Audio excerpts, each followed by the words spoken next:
Good morning, નમસ્કાર મિત્રો, સ્વાગત છે નવા બ્લોગમાં. ખેતરમાં છે આ આંબા બાજુ ભૂંડડા આવે છે. હમણાં જ ભગાડી એક ભૂંડડી, 4 બચ્ચા છે. અને આંબા પર મોર આવ્યો છે. આ બાજુ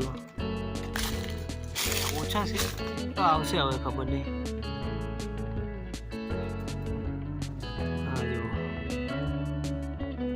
નાની નાની કેરીઓ લાગી ગયેલી છે.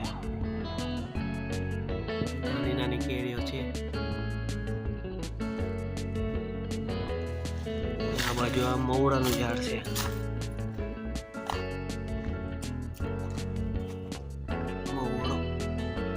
મવડા બે પડશે, ખબર નહીં. આ પાન બધા ખડી જાય ત્યારે પડશે. ચોમાસામાં પાણી આવે છે, સીધું પણ ઉપર છે. અહીંયા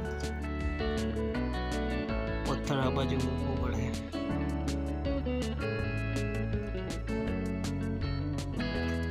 આંબાથી હવે માળે જે છે, માળા પર ત્યાંથી ઉપરથી તો બતાવ્યો વચ્ચે વ્યૂ. પણ નવું તો ખાલી દિવસ નવો છે. જોઈએ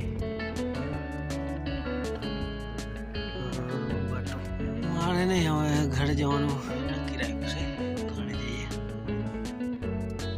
થોડુંક કંઈ કામ હોય તે પૂરું કરીએ. ઘરે જઈએ છીએ વિચારવા માટે. માંડવો બનાવવાનો છે અહીંયા ઘરે.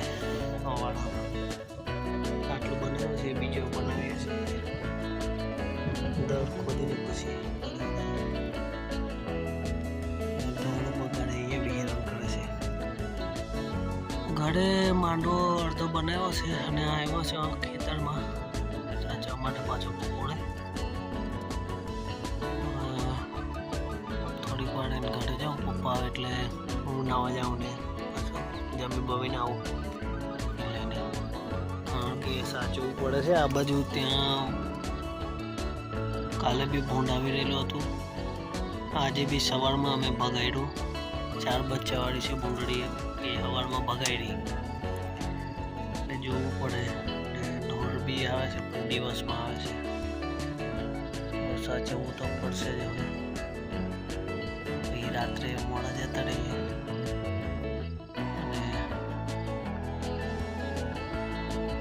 ચાલો હમણાં આટલું જ. સાંજ પડી ગઈ, પપ્પા આવ્યા એટલે હું નીકળું. ઘેરે જઈને નાવા બાવાનું છે. નાહી ધોઈને પછી પાછો આવું.